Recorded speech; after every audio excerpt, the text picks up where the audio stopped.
Hey everyone, welcome back.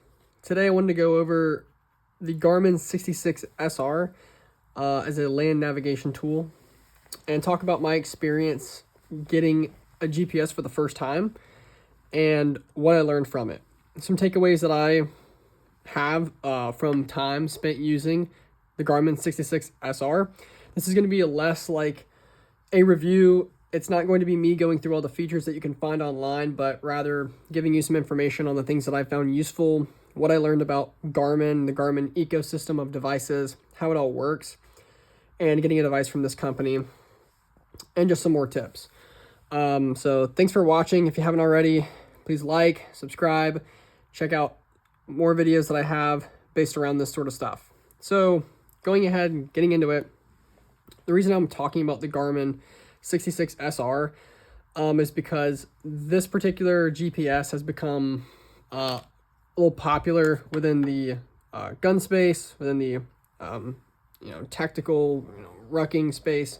People wanting to get outside and have a tool like this on hand so that they can get quick bearings of their location, and then to play around with software in order to track waypoints, or put waypoints down rather, make tracks, make routes, share it with other people.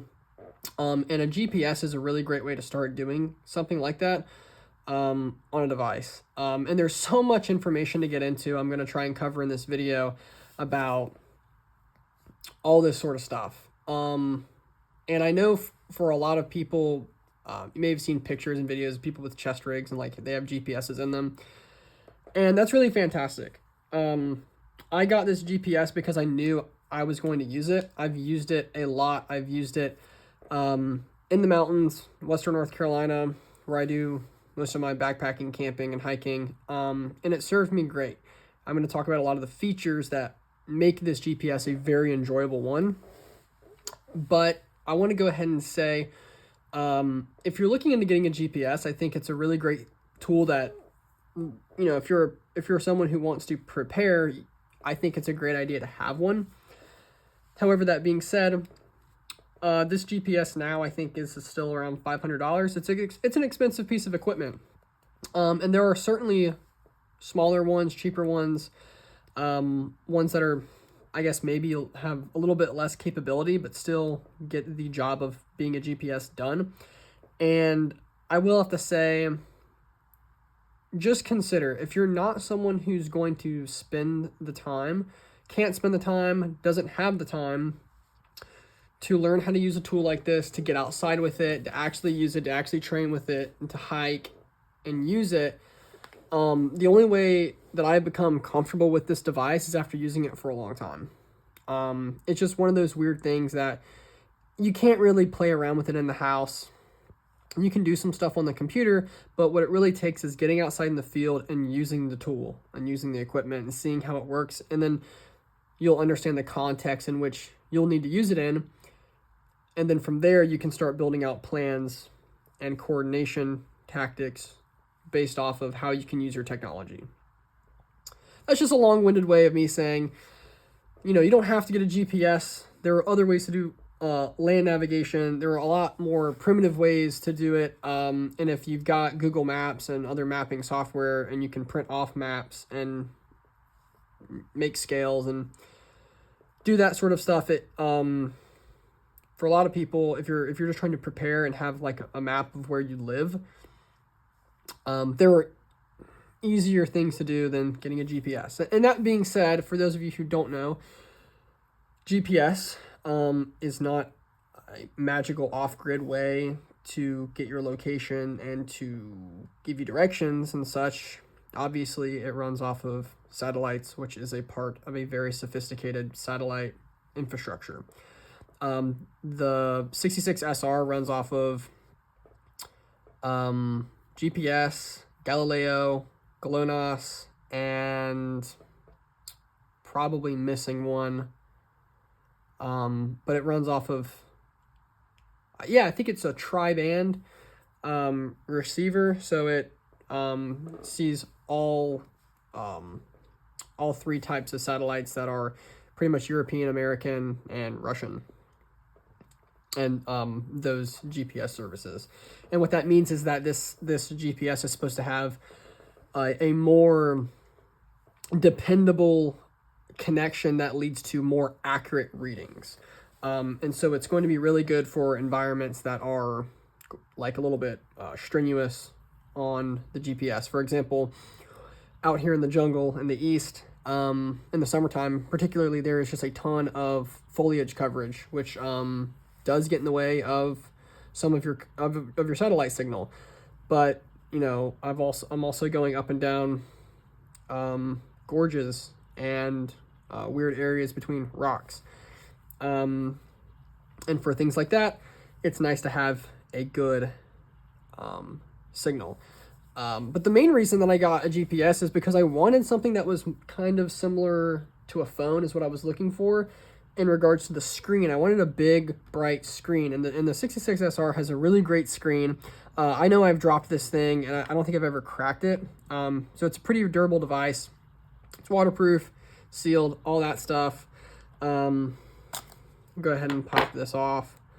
But you've got a spot for your programming cable here, and then the side, it takes SD cards where you can amp up the storage. So I've got a 32 gigabyte SD card where I keep all of my waypoints and routes loaded into the SD card and not on the internal storage. Sometimes I'll keep other things on the internal storage, but I haven't ever figured out or heard anyone with like a philosophy of, you know, why to keep things on the internal storage versus the SD card. So I just keep everything on the SD card. If anything happens, I can just pop it out, and this thing will almost be like a new device.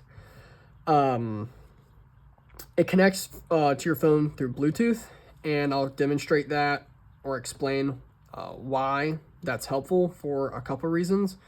The main one being the app that you'll actually get to use to see and alter your routes and your waypoints. The main reason to get a GPS is to see where you are in the woods, out in the field when you don't have any cell service, any cell coverage, and there's no other way to figure out where you are, and also to get heading information about where you are going. Sure, these electronic devices do have compasses and things like that that'll display in them, but it also has important routing information. For example, and let's see if I can pull it up. And yes, the screen does get brighter. This is just on like a battery saver mode. The screen's very bright, and this is one of the base maps that comes loaded onto it with a bunch of my waypoints that are all in here. Let's see if I can go to Trip Computer.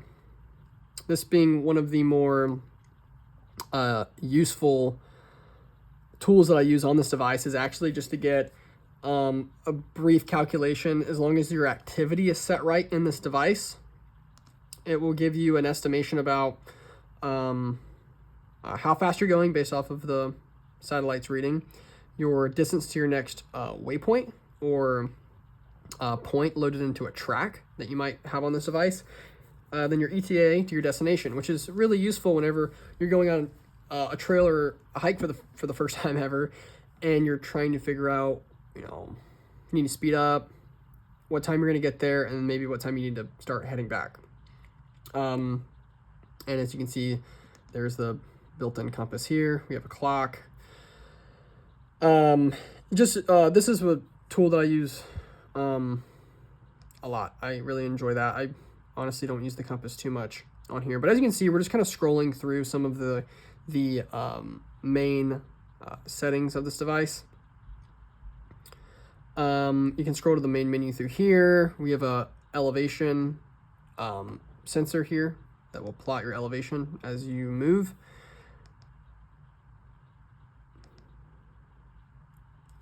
And if we click, let's see, hide dashboard. So right now I have that compass set up as my dashboard. You can edit that in the settings. You can edit it to so where it can display a map and actually have your parts of your trip computer displayed over the map, which can be useful. But sometimes I just hide it away.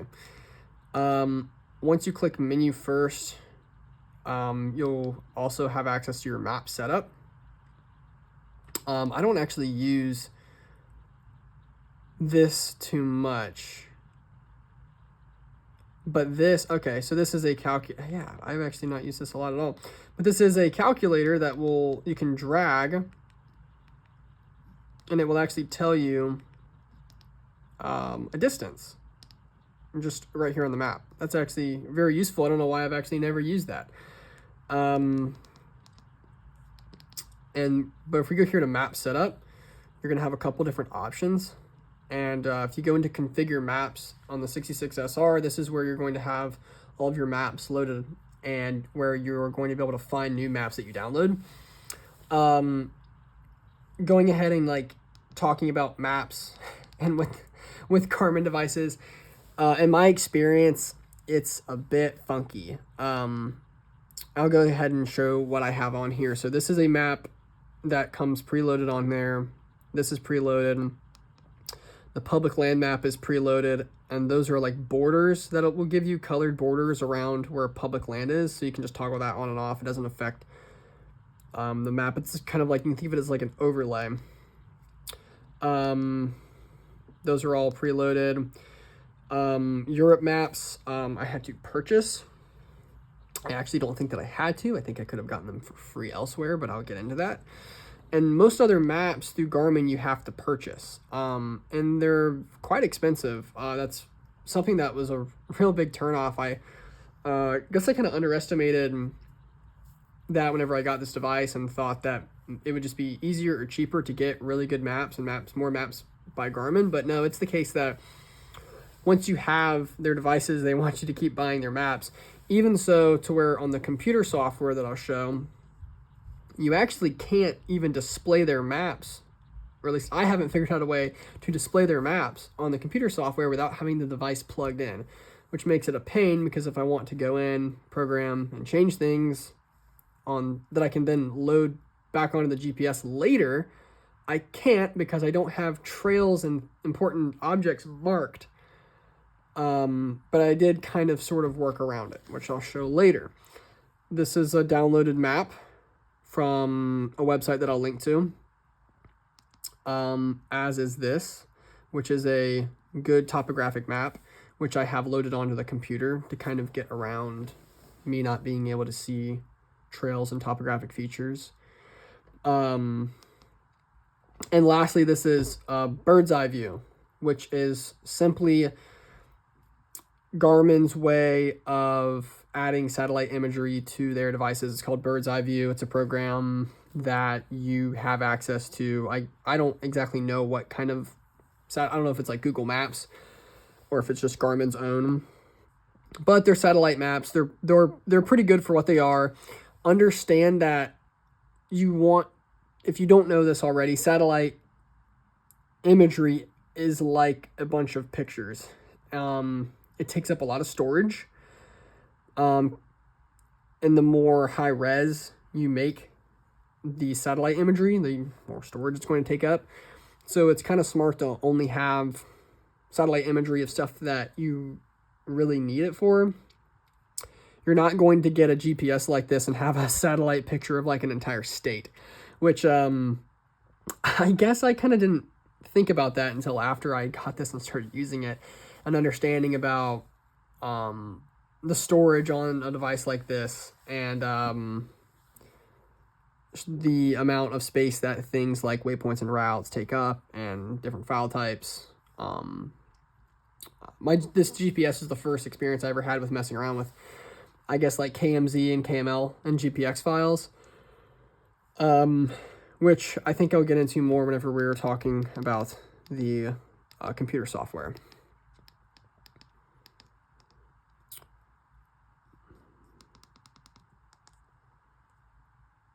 These are more map settings in the advanced setup. These aren't too important. Getting back out into the main menu, what I suggest is whenever you get this device is kind of go through here and organize all these, because they'll be in really weird places. And I kind of tried to organize them by priority and by, I I guess, similarity to one another. Your Connect IQ is where you will access your Wikiloc account, which if you get a 66sr, I didn't realize this, you get a free Wikiloc premium subscription for like 3 months, but you have to activate it, so it doesn't just come up on here. But Wikiloc is an app, it's a program on your phone where you will download the app, sign up with your Garmin account and your Garmin credentials. It'll give you 3 free months of premium, and you can send trails straight to your device via Bluetooth, as long as you can load them out in the field. You can send it to your GPS via Bluetooth, so that if you're not near a computer and you don't have your programming cable, you can get the trail on your device out in the field. That's kind of the whole point of it, from what I understand. And it's useful. You can see what other people have posted on there and what they say about trails. So if you're looking at websites for that, pretty sure Wikiloc's a good one, even if you don't have the subscription. And then there's another that I will link to. I'm blanking on the title of it, but there's a couple good ones that I've used in the past where you can actually download, and it might be harder for Wikiloc than some of the other ones. You can download tracks and routes as GPX and then load them onto devices like this. And you can typically always do it for free. You just kind of have to work around. If you click sometimes on those websites and you say send straight to Garmin, it'll try and make you pay for a subscription. You can download the files and then just move them over to the devices, and it's not bad. No, it sounds bad. It's not bad. Your profile. The profile is going to be like the activity that you're doing, and it will prompt your trip computer in different ways based off of what it thinks you're doing. So it's important to have your profile set properly. So if you're walking or hiking, getting it set up as hike is important. So I'd like to show a little bit about how to switch maps like on the fly, and you're going to do that by accessing your map setup. And right now, as you can see, the map that we have toggled on right now, it's showing like roads pop out. It's showing a little bit of topographical shading, but not like contour lines, and then a ton of waterways. So you can see all the creeks and streams here. So let's go to map setup and configure maps. So we have the base map on. If you turn that off, not a lot changes. Some features like roads go away, and I think that's the main. What about the base map? Your topo active North America, you turn that off.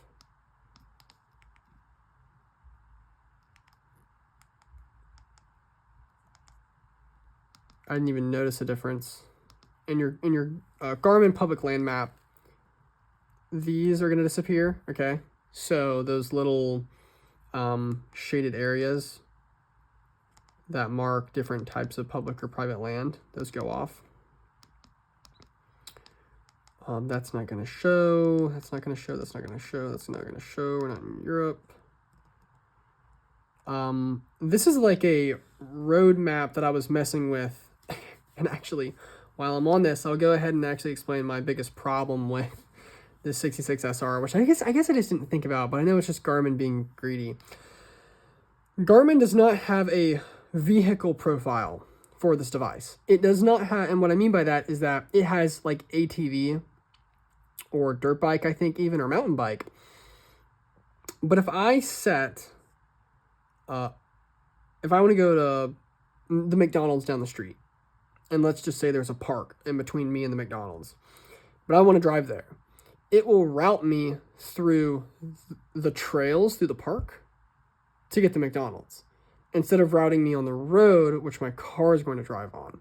So if you're trying to do a road trip and you're trying to use this little device, it is going to put you and take you through sidewalks, through trails going between mountains, and all sorts of weird places, and it will not give you straightforward driving directions on this device, which was disappointing. I didn't really think about it. Like I said, this is the first GPS I ever had, and I understand it is not a vehicle GPS, But I know they do that intentionally so that if you want one, you have to go buy a vehicle GPS. It's just kind of disappointing. And I was playing around with this map because I wanted to see if I only had this map on, if it would route me in the right direction. And I actually haven't tested that out entirely yet. But I know that auto map shows roads slightly differently. If we just zoom in here, you've got a road here, map set up. Go turn that back on. Do a little side-by-side comparison. It just changes some things up. It's a nice option to have. And getting back down, so NC Topo is on. This is a free map that I downloaded that has all the contour lines.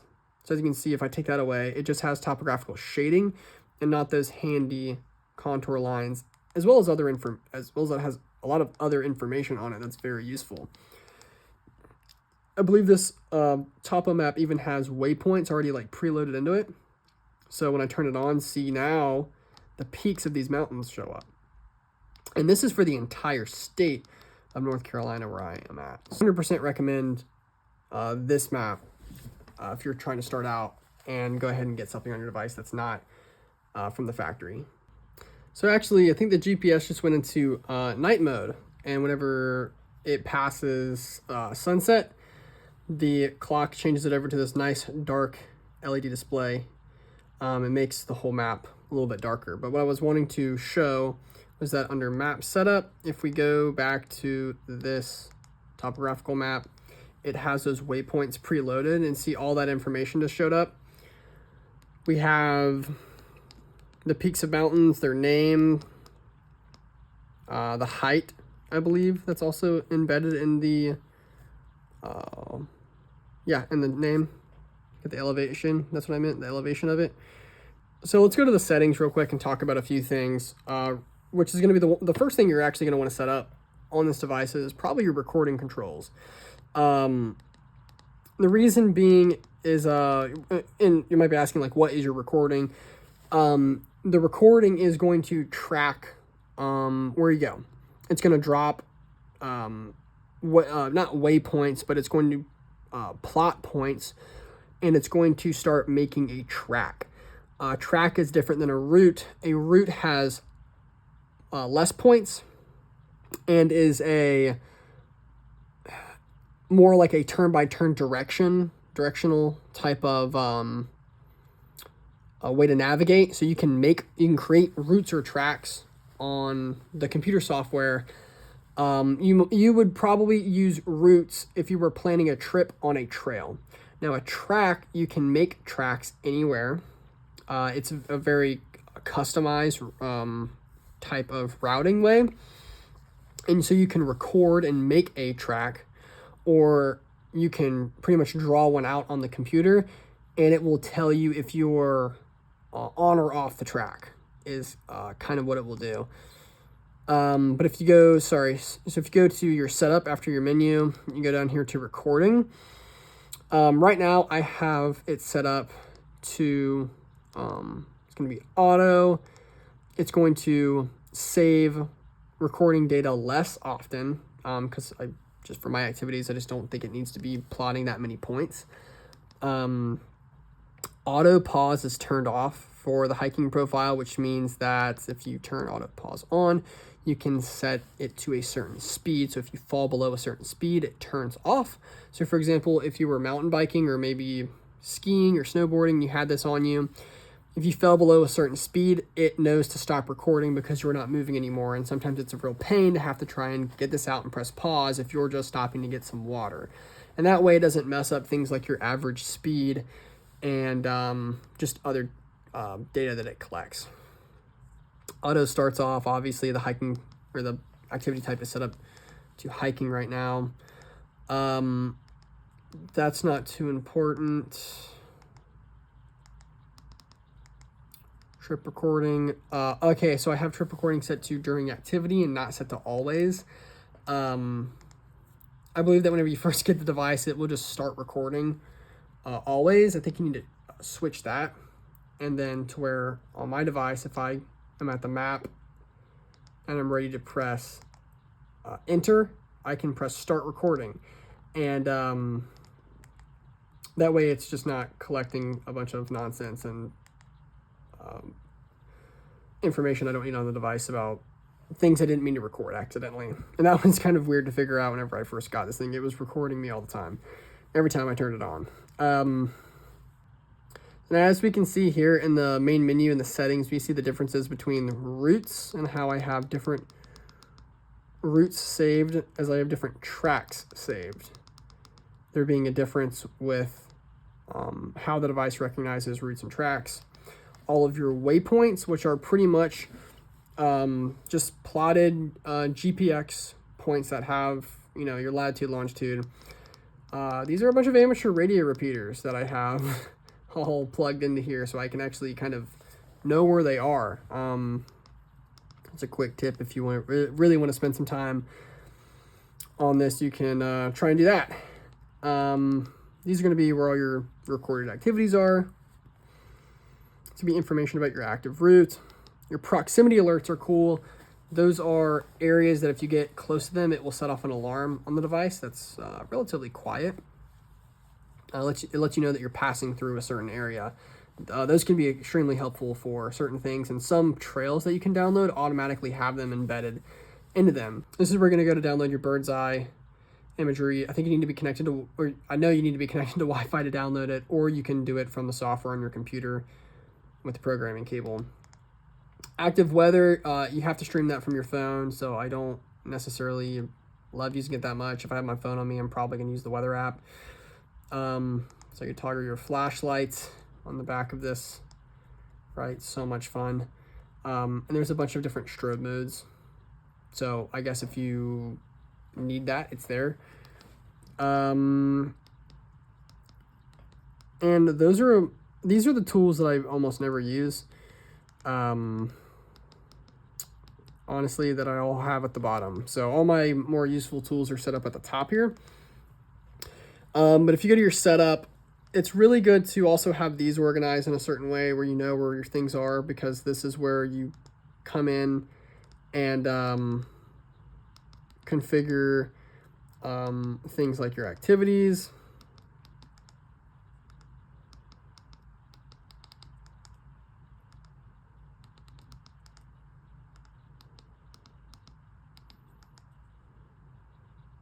And sometimes it's good to have customize your how the device is going to capture information based off of your preferences, or like your position format for your latitude, longitude, your altimeter, and the units that the device is in. So that is where you'll go to edit those things. By clicking find, you have a bunch of quick options to find things that are already, like if you have a map that has waypoints already plugged into them, it will be searching for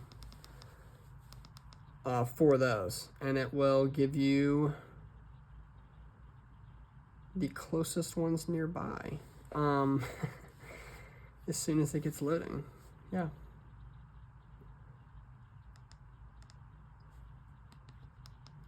And that can be useful if you kind of already know what you're looking for, in my experience. But besides that, I don't use it too much. Like I said, I think this menu makes a whole lot of sense if you can drive with this device, but you can't.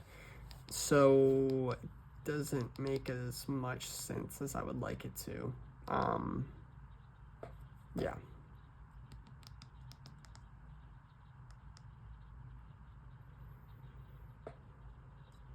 This is also the menu you're going to go into to find your coordinates, or define coordinates that you already have that you need to plug in.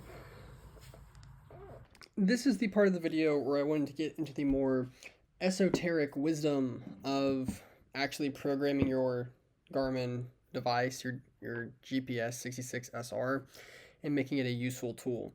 Because this is where all the magic happens, is Garmin Basecamp. This is the program that you're going to want to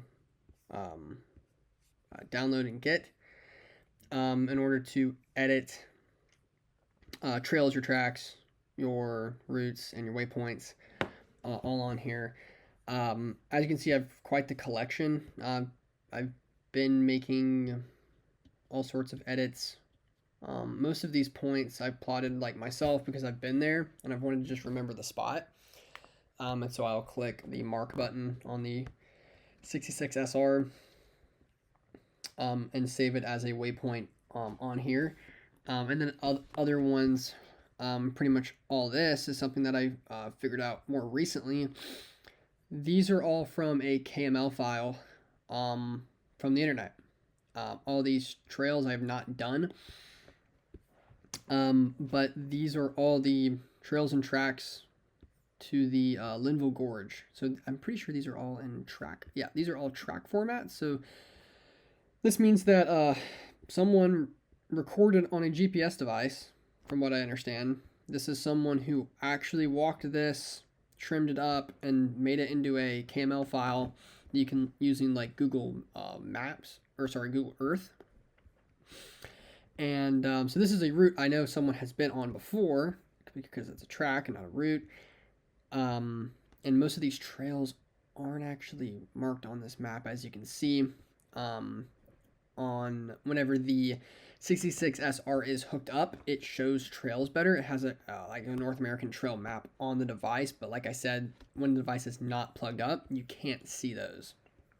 So this is a map that I downloaded for free from a website that I could load onto Basecamp that gives me really awesome elevation data. As you can see, the Linville Gorge is an extremely steep little spot, and it displays important mountains and things just nicely, just very nicely. So I will link to that below in the description. But pretty much while you're on Basecamp, you can create waypoints with the click of this button, and it will just kind of default to something that it's close to. You can highlight many points and move them around, edit them, put them in folders, double click on them, give them like special, you can do this to multiple at once. You can give them write different notes for them, or I was going to show like I can change the icon to multiple at the same time by highlighting them. Just take my word on it. It's a little bit annoying whenever this happens, but we can go and find our point and just click delete to get rid of that one that we just created. This being a waypoint that I haven't named, it looks like over here. So the creation of a route, and I guess I'll try to do it on. Well, here looks like a trail that's loaded on here. So whenever you're creating a route, you'll go to this tool here. You will start where you would like to start the route. And this should, I don't know if this is a boundary or an actual trail, but it should kind of hug. See, this is not a routing map. What you need is a routing map that is actually going to route you along a trail. So the Garmin maps are routing, but this one is not. That being the most complicated thing. So I couldn't even actually make an accurate route, or I couldn't do it easily on this because I'd have to click all the points. But on the Garmin maps, if you click here, and then if you click up here, it will route you along the closest road, which is what you want. And this is being how you would create a track. You'll start at one point, and you can just drag it, and then you can just go anywhere you want. And let's say we're just going to end here. And this would be your track. And you can name it and send it to your device, and that way you know you want to go this way. It's very specific and customize. My activity, you do need to set your activity for the trails that you're setting. It's going to send to your Garmin device in that way. And what I would recommend is also building out folders that are going to show certain information. I haven't done a great job of that, but I've done it to certain areas that just have a lot of information. And that way it's just a little bit easier than having the clutter of like the entire collection of everything. So Garmin Basecamp will accept GPX, which is what your Garmin device makes. That's the type of file type, and also KMZ files. Pretty much all mapping software will take KMZ files. It's really nice. Like OSM and Maps on your phone will accept KMZ files. So you can actually take all of these and send them to your phone and put them on a application like OSM and Maps. There is a way to get Google Map points and Google Earth points, two different processes to get them onto something like this, to send them to your GPS. It's a little complicated, but you can get Google Map routes, like you can get car directions, I suppose, make that a route, plug it into your device, and then it will route it that way if you don't want to draw it all out, right? Like let's say you're going on a road trip, you could plug that into the Garmin device, but it takes some jumping through some loops, and I'm sure there's some other YouTube videos on it. I'm not going to go through that whole process, but just know that it is possible. Like I said, these were KML files. It was a little tricky to get them over here, to get them to a KMZ, but it's possible, as you can see. And so you can send information out of here as well to applications like apps on your phone, like I had said, or something like ATAC accepts KML, or it does accept KML, but it accepts KMZ as waypoints and points. So I have a lot of these, pretty much all of these files in important waypoints and stuff I have sent over to ATAC as needed, if I want to use that as an offline mapping tool for the gang. So now I have the GPS, the Garmin actually plugged up. We can navigate over here to our maps, if it'll let us. And we will click through to, let's see.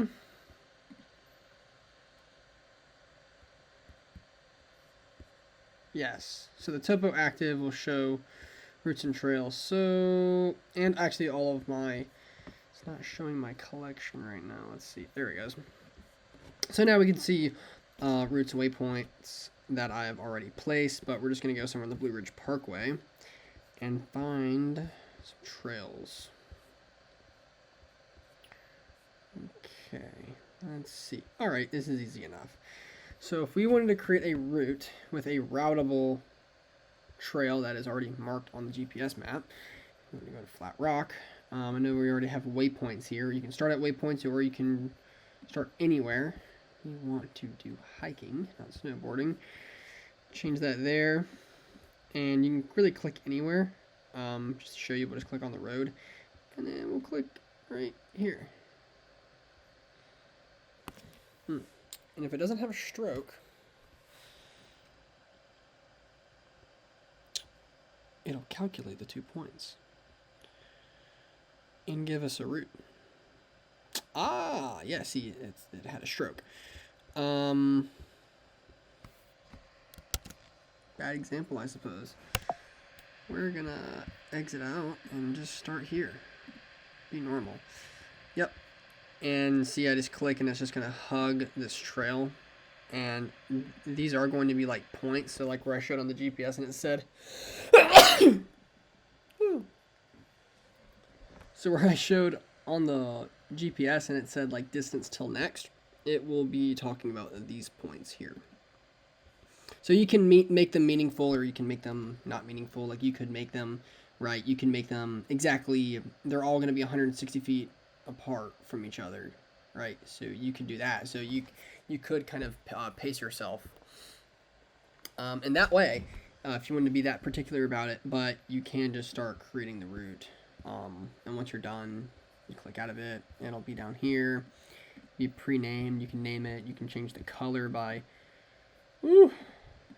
double clicking on it, right? And I can just kind of scoot around to different ones by clicking on them. That's really nice to do in Basecamp. But we'll get back here. Let's see.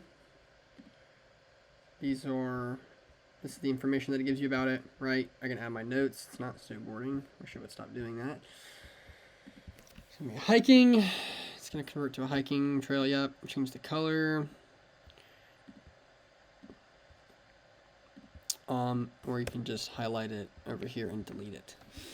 And so that's how the routable maps will look, and that's probably one of the most useful things you can do is if you're planning on going on a walk or a trail or a hike like this.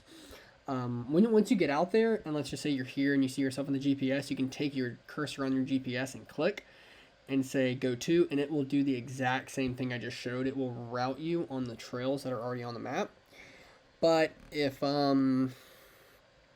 it's something you want to save because you know you're going to do it a lot, you can save it right here. Or, for example, if it's a more complicated trail and that's maybe longer, it has a bunch of parts that it splits off of, we could take some of the grandfather mountain trails here. You know you want to go in a certain one, a specific way. It's nice to go ahead and base camp and know, and you know, not be in the field, be focused and calm, choose your route, create it, and you can actually see how long everything is before you get out there, maybe how long it's going to take you. And it's just a little bit nicer to do it here in Basecamp before you get out to the field. And as for plotting waypoints, I'm pretty bad about plotting waypoints. Like, I plot stuff that I find cool, and I probably don't use waypoints in the most useful way possible. So I hope this is a good introductory video. I know I really wanted to demonstrate Basecamp. And the one thing I want to say is that I didn't understand between the two is Basecamp and Garmin Explore, because Garmin Explore is the app that you can have on your phone. And just so you know, your device will sync your waypoints and stuff to Explore, and Explore is very good to use from your phone. But Basecamp and Explore don't communicate very well effectively. They don't. Explore wants to do its own thing, and Basecamp just does its own thing. And it can get really weird. You can have a bunch of duplicates. I'm sure I have a ton of duplicates in here of just all sorts of weird stuff. And so, like, Explore is pretty clunky. I wish there was a way for Explore and Basecamp to just communicate effectively. The worst part about it is just you end up with like a ton of duplicate waypoints in my experience. And like if you go in and you edit a trail, you name it, or like a track or a route or something that you did it, you can go in, you can name it, you can give it all this information, and it won't sync over to Basecamp. And I'm not even sure that the export does it very well. And the problem is that I would rather use Basecamp and load it onto here. And whenever you do that, none of those little icons, see, these are all blue flags, except for the ones I've changed. These are all blue flags because I actually loaded them in from Basecamp. And so it doesn't give you your pretty little icons that you chose in Basecamp, it just gives you the blue flags. Most other mapping software will do that. It won't bring over these icons from one piece of software to the other, which really stinks. That's just the way it rolls, though. But yeah, get Explore and play around with it on your phone, but you will find out very quickly that they do not like each other, and they do not sync up very well. But Explore is where you'll actually be able to download like free offline maps on your phone, and you can use Explore as an offline mapping app, which is super cool. Yeah, I hope that helps. I hope it's helpful for someone. If you're looking into getting a 66sr, you've seen them before. This is kind of the rabbit hole that you start going down, is you just start making your own customized maps. And I find it very fun. You know, if you don't see yourself someone who's going to use this that much, or doesn't want to take the time to organize all this data, because it's really just a lot of data entry and organization, I might not get a GPS, or I might get one that is just smaller, cheaper. Might only use it whenever you go camping once a year, and you might just want to have something like that because you know you're not going to have any cell service. I know the most useful thing I've done is kind of downloading all this stuff off the internet, trails I haven't done, and that is probably the most useful tool about the GPS, is downloading stuff from the internet for places that you haven't been. And I got this whole map of the Linville Gorge, so I know where everything is, because this is I'm not familiar with this area, not really. I feel so more after my trip, but I didn't know where all these campsites were and all this information, and it marks all this stuff, or just people had marked them and uploaded them to the internet for people like me. So it made me feel a lot more comfortable on my trip out there, and that's kind of what I would suggest doing, is finding like campsites and water sites, weird unknown stuff that's not going to be on Google or Apple Maps, and plugging it into this stuff and knowing when to use it, right? Knowing, because there's a time and place for your Google Maps and your Apple Maps, and not your GPS with all this information on it. And so it's just a different device that's going to do different things. I've loved mine since I've had it. It's been a trip. But I hope you enjoyed the video and learned something from it. Please take something away from this. Don't forget to like and subscribe. And comment what you want to see more of on devices like this, on the 66sr. If I can answer any of your questions, I'd love to. Or if you have any questions before you buy one, please feel free to ask. That being said, be safe, be vigilant, and have a blessed day.